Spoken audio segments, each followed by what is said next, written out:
Welcome to the Lady and the Lizard Show. This is the Lady and the Lizard Show coming at you on Christmas night here with a special drink by Dwayne The Rock Johnson. We got water, we got ice, we got cinnamon, and especially we got the Terramana. And tonight's show is going to be great. We got the Jolly Good News. We got all kinds of music for you. So stick around and watch it. Or else.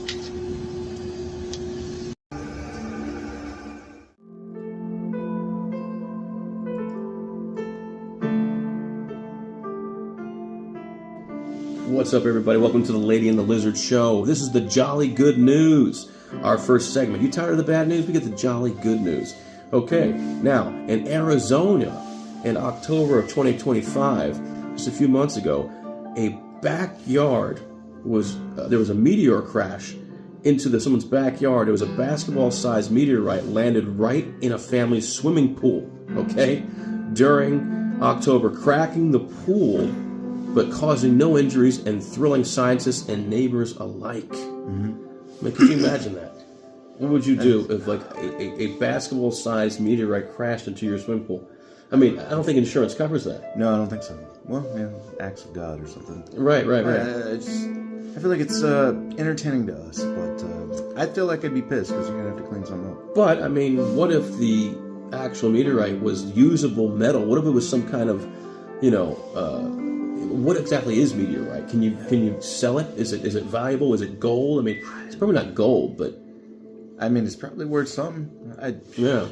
And then, of course, we know Venom. That's how Venom got his powers. Right. So you never know.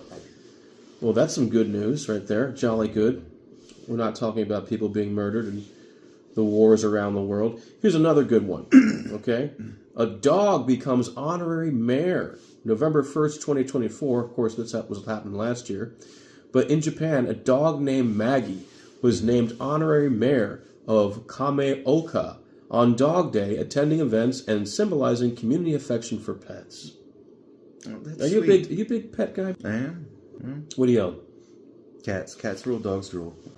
Those are the rules. Right. And some people, they love these things. They sleep with them, all kinds of things. I used to date a girl who had a little rodent-sized dog that would sleep at the bottom where her feet were. And it was, I let it go because, I was trying to save the relationship, but it wasn't my ideal situation because I just pictured maybe the dog off-gassing under the covers. Now, but I love Japan. I love that's nice, but I love Japan. I love all this wild stuff they do. So the dog was a mayor for the day. Well, I don't know if it was for the day or continuing. All right, so keep that under your hat. Oh, this is interesting. Fans turn tiny town into Beetlejuice Mecca, a tiny Vermont town. And, Vermont just sounds like a place I'd like to visit. Now, you and I, we've been to Maine, we've been to New Hampshire on a trip to New England, but we didn't make it to Vermont. Isn't Vermont part of New England? I think, maybe. Possibly. Man, we've got to get to Vermont. You never hear anybody, I'm from Vermont, because they probably don't leave there, because Vermont is probably just, amazing. Is that where they make cheese? No, that's Wisconsin. So the fans in Vermont, they turned a town into Beetlejuice Mecca.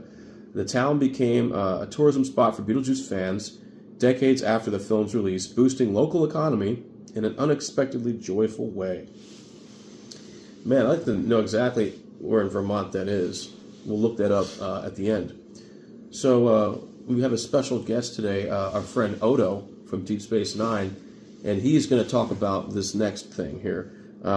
So a woman lives inside of a grocery sign in 2022. Verified, odd but true. A Michigan woman secretly lived inside of a hollowed grocery store sign as a tiny home for months. An odd but resourceful story that ended with charges, or without charges, so the cops didn't get her, and sparked laughter and amazement online. But I have to wonder what grocery store that was. So, Odo, what do you think about someone living in a sign, in a grocery sign? Is the hardships? What do you think about that, Odo? I know what it's like living in a small area because I'm a changeling, and every day I have to melt down into a bucket, so believe me, I understand. So Odo knows these things. Odo knows. Yeah. So let's take a minute to look up. I want to know where the Beetlejuice town is. in Vermont. Do you remember that time we were walking down? Where is the Beetlejuice town in Vermont? River, which is a fictional town, was filmed in East Corinth, Vermont. It's a real place that served as the location for key scenes, including the Maitland's house and Miss Shannon's School for Girls. So it looks like that. According to what I'm reading here, it says that the Beetlejuice. They actually shot scenes from Beetlejuice there, and maybe the people of the town kind of like set it up for it, like for tourists type stuff. But that is interesting, definitely, because that's what I'm getting from Google. But the other story, yeah. So the film is set in a fictional town of Winter River, Connecticut, but was filmed in East Corinth, Vermont. So maybe that's where the East Corinth, Vermont. Maybe that's where they're doing the, the Beetlejuice. Vermont town draws Beetlejuice fans to iconic horror movie sites. So I think that's what it is they basically just turned where they shot it into like a little Beetlejuice town and area. Mm-hmm. So that was the Jolly Good News. And if you've got any Jolly Good News, please email it to wilderic777@gmail.com, and we will read any maybe local news that you know, something good that happened. I'm telling you. You want to pay attention to the bad news every now and then, but really, you need the Jolly Good News. I was recently listening to something where they talked about that those aliens that supposedly showed up at the mall in Florida. Was it Florida? What do you think about that? Oh no, what do you think about the aliens that showed up at the mall in Florida? I turn into any form I choose. Sometimes I turn into other aliens. So it's really more about the actions of those aliens than the appearance. So Odo knows. Yeah. Odo knows these things. But my personal opinion is that it could have been. It's probably not. I think aliens probably did show up, but I think aliens, of course, are Nephilim. You know what Nephilim are. Mm-hmm. In the Bible, Genesis 6, it talks about how fallen angels mated with the human women, and they made these superhuman offsprings. I think they called them abominations, and and a lot of them were killed. And I believe in the book of Enoch, and other people believe this too, they talk about how when you kill a Nephilim, which is the half-breed angel human, then you have a spirit, and that spirit becomes a demon. So I don't really understand what's going on. There's so much going on with aliens and stuff. But I think aliens, if you look at the work of Jacques Vallée, he studied the alien phenomenon for years, and he believes that the fairy folk of old are the aliens of today. They are a race of these hybrid beings, fallen angel human beings, that are currently kind of here on Earth, up to mischief, and probably trying to lead people to hell. I mean, that's probably what I'm thinking. But anyways, what do you think? Well, I don't know. I had a theory that they were just dolphin people at one point, you know? I mean, it's like, think about it. Like, if you gave a dolphin arms and took away its nose, it kind of looks like a... Alien? It kind of looks like an alien. Well, dude, I've heard things like the dolphins are actually really intelligent, and there was actually a study done with dolphins, and then there was a law put into effect that you cannot talk to dolphins. It's illegal to talk to dolphins and to have any kind of a study. Let's find out if that's really there law. Was what was that? Is it illegal to talk to dolphins? While talking to dolphins isn't inherently illegal, the Marine Mammal Protection Act makes it against the law to harass or disturb them. This includes approaching too close, feeding, touching, or trying to get a reaction, as these actions can endanger them. For legal advice, consult a professional. But is it illegal when they rape people? I heard they actually do rape. I mean, there's also been some things where they've saved them. So it's kind of like there's good people, there's bad people. Maybe there's good dolphins and bad dolphins. There's a show called Sequest where they had Darwin. He's like, I am Darwin, I help. In the 70s, there's a whole documentary I watched about it, and I can't remember the name of it or the guy who did the experiments. But he had a dolphin. He had dolphins living in a house that he flooded, and they were giving him LSD, I believe, to try and psychically communicate with these dolphins. They were giving him LSD? And, I think they were taking LSD and giving it to the dolphins, I think. Who are these people that gave LSD to dolphins? Researchers like Dr. John C. Lilly, a neurophysiologist, and his associate Margaret Howe Lovat were involved in giving LSD to dolphins. They conducted experiments in the 1960s to see if the dolphins would become more communicative, but the results were inconclusive. See, we don't lie here at the Lady and the Lizard Show, man. We're just showing you what's out there. I hear she was also giving relief to the dolphins. Yeah, I heard about that. That's really gross. We shouldn't talk about that here. But anyways, thanks for tuning in to the Lady and Lizard Show segment, The Jolly Good News. And we will see you soon. Like, share, and subscribe. Coming right up here on the Lady and Lizard Show. I'm making changes in the world. You gonna shoot this? Making changes. See?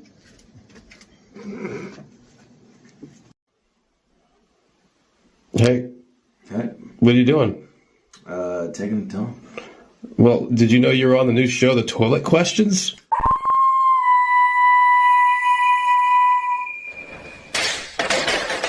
I did not know. You're on the show, The Toilet Questions!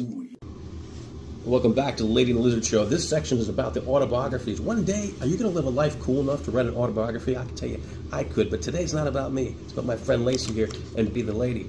Here we go. This is Benjamin Franklin's life according to the book, Autobiography of Benjamin Franklin, written by himself, of course. That's what an autobiography is. Franklin recounts his humble beginnings in Boston, the city of Cheers, Aerosmith, as the 15th of 17 children. His father was so passionate that he made love to his wife so many times, and he was the 15th conception, and highlighting his early poverty and limited formal schooling. So he came from poverty, man. He gave nothing. He pulled his bootstraps up, and you know, he's from Boston, you know. And did he have the accent? He's like, I'm Benjamin Franklin. Yeah, from Boston. Limited formal schooling. So even his school, you can't blame your schooling. You have to say, was I curious enough? He develops a passion for reading and self-education, which shapes his intellect and ambition. As a teenager, he apprentices in his brother's print shop, where conflicts push him to leave Boston independently. He's like, screw Boston. I don't need Boston. I'm Franklin. Franklin moves to Philadelphia, you know, where they make that great spread for the bagel, and Rocky trained, starting with nothing. And gradually he builds a successful printing business through discipline, hard work, and reputation. Reputation is important, man. Out there networking, letting people see you do the good stuff. It's like, you know, I saw Benjamin Franklin today. You know what he didn't do? He didn't piss on the side of the road like a freak. So he emphasizes. You think he might have peed? Well, Franklin definitely. He was in touch. He was in touch with his loins. He certainly was. So he emphasizes self-improvement, creating his famous 13 virtues system to build moral character and personal discipline. Franklin then becomes a civic leader, founding key institutions like a lending library, a fire department, a hospital, and improving city life through public initiatives. All the panic attacks you ever had, you ever tried to birth a baby in an elevator? That wouldn't have been possible without the fire department, which would not have been possible without Benjamin Franklin, man. So. Or the midwife, okay? Franklin's not God, let's just say that right now. Heard he was a Freemason, and they found bones underneath his house after he died, but that's a different story. It happens. So, his scientific curiosity leads to major contributions, including electricity experiments and the lightning rod. This guy was deep, man. He was a spy, I heard at one time. He liked to fly kites. He's the one that convinced the French to fight for this country, and that's why we even have it. And of course, that bankrupted France, and they had their own civil war and revolution. So, back to Benjamin Franklin. He rises politically, serving in colonial government and becoming an influential voice for American unity and independence. Throughout the book, he stresses industry, frugality, humility, and self-education and community service as paths to success. Now let's talk about the word frugality. You know, remember that word? Remember that Fraggle Rock? You know, from Jim Henson's Fraggle Rock with the Fraggles? What about Frugal Rock? What if these puppets actually learned how to spend money correctly? Now that's a show I can get down with. But back to Benjamin Franklin. Throughout the book, he's stressing the industry. Okay, we read that part. The autobiography ultimately portrays Franklin as a self-made man whose life proves the character, effort, and wisdom that it can elevate a person from the ordinary to the extraordinary.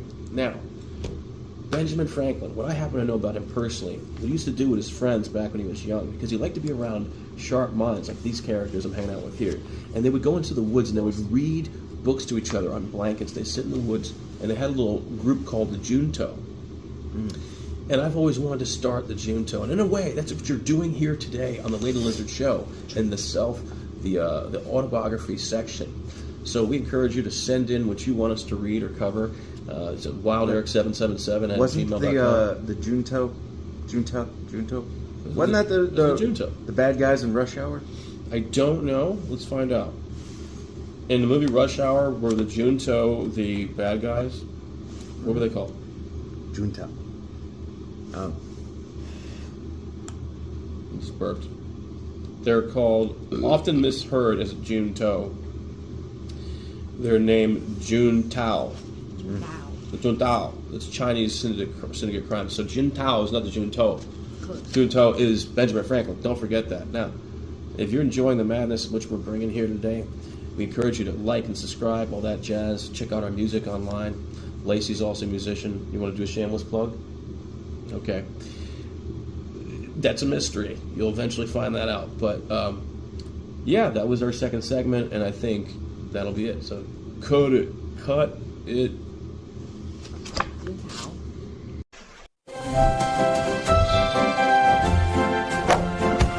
Don't miss the new Claymation TV movie, Santa Claus Battles the Aliens. Introducing Cannonaise, mayonnaise's sequel to put on all your avocado toast.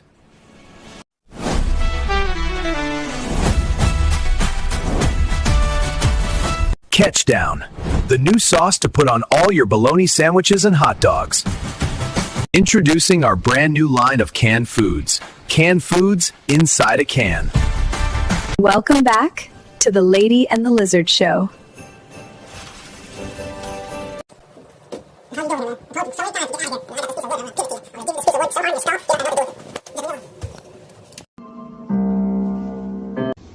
watching the Lady and the Lizard Show. Yo, this is the Lady and the Lizard with the segment of our show called the Self-Help Section.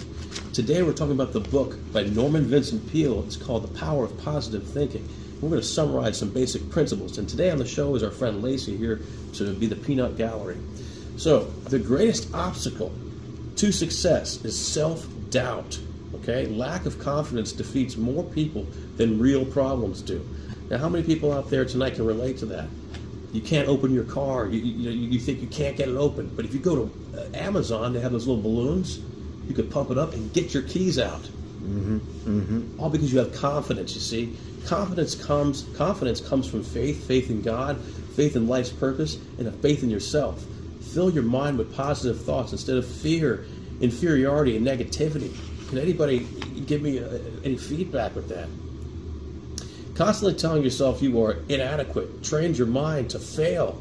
Replacing those thoughts retrains it towards confidence, prayer, spiritual strength, and affirming belief statements can build inner power and calmness. When you look in the mirror in the morning, don't say, who's that bozo who's overweight, who didn't work out today because it was New Year's and it was closed. Don't say that. When you're at work and your belly's coming over your belt and you're like, should I eat the $5 special today? The point is, you bring eggs to work, mother effer. You bring eggs to work, okay? And you eat protein, okay? And don't give up on your own rotund ass. Now, people who succeed are not necessarily the most talented. They are the ones who confidently believe that they can succeed, okay? You guys feeling this? I mean, I'm feeling it. Visualize. You got to visualize. Don't just use your mind for thinking perverted thoughts. No, visualize your self is capable, because you are capable, okay? Worthy and strengthened by God's support. Act confidently even when you don't feel it. Confidence grows with practice. And don't walk into a room and be like, hey, I'm the man. No. You go into the room and say, I'm not the man, but I do know the man, okay? And that confidence keeps you strong like a fist. He says the formula is prayerize, picturize, and analyze. Act confidently even when you don't feel it. Confidence grows with practice. You got to practice being as cool as Lacey. You think she just got that way? You think she just had this ultimate do in an amazing fashion because she didn't practice? She practices being an eccentric artist every day. Okay, so that takes a lot of returning to these great words. When you believe in yourself, you open the door to achievement, peace of mind, and happier living. So, again, this is the book called The Power of Positive Thinking by Norman Vincent Peale. You get in the shower every morning. You put in the soap on your body. You clean your body, but do you forget to clean your mind? You want to say, today I'm going to say 6 empowering things before I leave. You have 2 eggs for breakfast. You know, maybe you get a little yoga mat. You get down and do the happy baby and the cobra before you get out the door. But again, this is the Lady and the Lizard Show. This is our book section, the self-help section today. Lacey was our guest. You can tell. Don't forget the cobra. She doesn't even need help anymore because she's been reading this book ever since she was in the crib, man. So In the crib. she doesn't even have to use shoes anymore. She can just float on the energy of grounding. I always wish. Well, anyways, the next section of the day, we usually do the autobiography of the day. I got, I think I have Richard Nixon up there. No, actually, what's his name? Benjamin Franklin. So we might get into that. I kind of look like the Puerto Rican Benjamin Franklin. Do you think maybe we could be related? Sure. All right, well, let's watch that. You're watching The Lady and the Lizard Show. Hello, welcome back to the Lady and the Lizard Show. This is your host, the Lizard, and this is the Lady. Here's the thing: we have a film company that we've made called the 80s Cheese. Okay, so 80s Cheese focuses on like Steven Seagal, Jean-Claude Van Damme, you know, that kind of stuff. It's going to be cheesy movies like Chuck Norris, that kind of stuff. Okay, so in this movie, what we have here is a special concept called the lamppost at the end of time. Okay.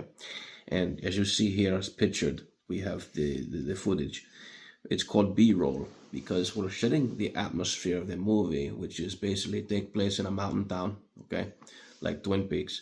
And now we focus with the Buckaroo Banzai. We do this a lamppost, okay, and like the characters or the main characters, they come down from different parts of the town, and they're all meeting at the lamppost at the end of time, okay. And here, as you can see in the pictures, you see that it is like a clock. It all comes from a concept from a video game in the 90s called Chrono Trigger. Okay, so these characters, you follow me?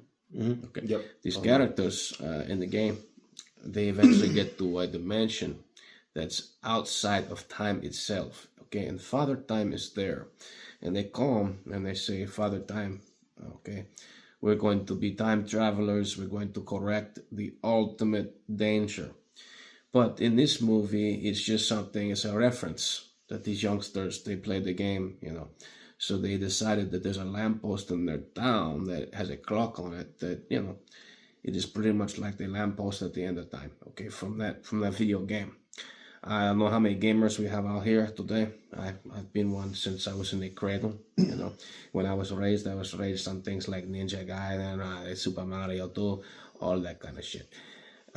Sorry for the cuss words for the young children, but you know, at the end of the day, you understand, when you make a movie, somebody once told me a long time ago, if you're going to be a good writer, what you have to do is write what you know. You know what I mean? Yeah. Like when you write the music, you write what you know, right? Mm-hmm. The sounds, the flavors, the juices, they come out of you. You know, and as a Hispanic man, I can tell you that the juices, I have juice in my skull right now. I'm a very, juicy guy. Juice. I have oils, Puerto Rican oils, and, you know, it's a very special time because we and my friend Brady, we celebrate Feliz Navidad together, and now I'm going to tell Brady to do something special. Will I entertain you? He's going to get my flying guitar off the wall. I'm going to sing you a song. Actually, I'm going to have him play the flying guitar, and I'm going to sing you a song. And I'm going to show you a special feature on the Yamaha. It has a reverb built in, so he's going to go get the guitar right now. So, yes. The Lady and the Lizard, we've been together a long time through thick and thin, you know. And the thing is, people often want to say, are you Native American? I'm like, don't be silly, I've been Puerto Rican my whole life. And this is not actually an accent you're hearing right now. It is actually called tequila. That's what's going on. Okay. So my friend here, Brady, I'm going to teach him now on the Yamaha. What you have to do is you hold down the button right here, and then you look for the red light. Go beep, beep. Would there be beep? Let me see. There's no beep beep. No, there's a beep beep in here. You gotta have a beep beep. Well, I got to do it first. So what you do is like you can actually have reverb built into the guitar if the batteries work correctly. Don't the batteries work? There are now. See, look, now you can hear the reverb. Watch. You see how beautiful that sounds? Okay. So Brady going to do. It's going to do a song. We're going to do the jam here and watch. You're going to. I want to sing to all of the beautiful women out there that I don't have. But I think before I do it, I'm going to grab the microphone. Hold on.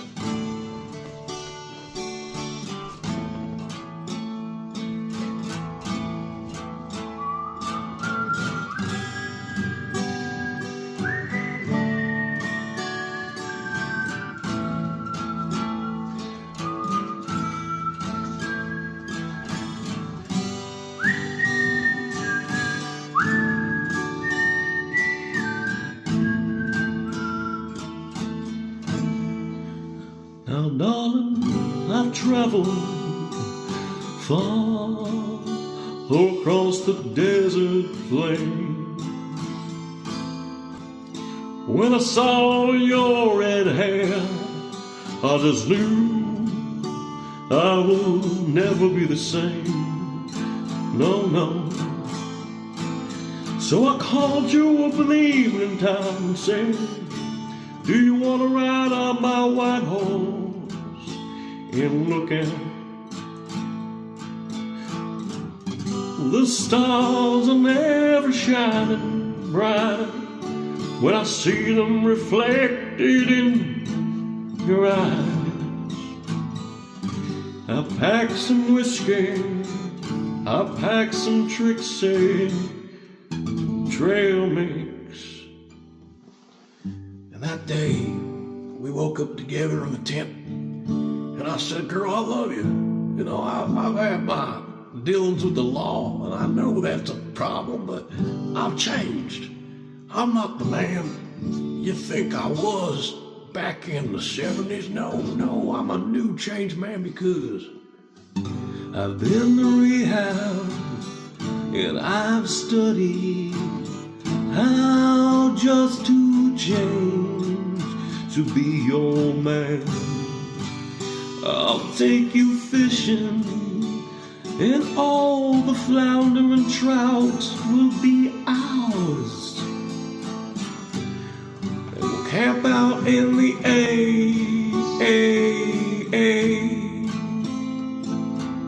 Not double A, but B. We got roadside assistance. I brought more than you think I did. In this pocket I've got my registered pistola. A pistola.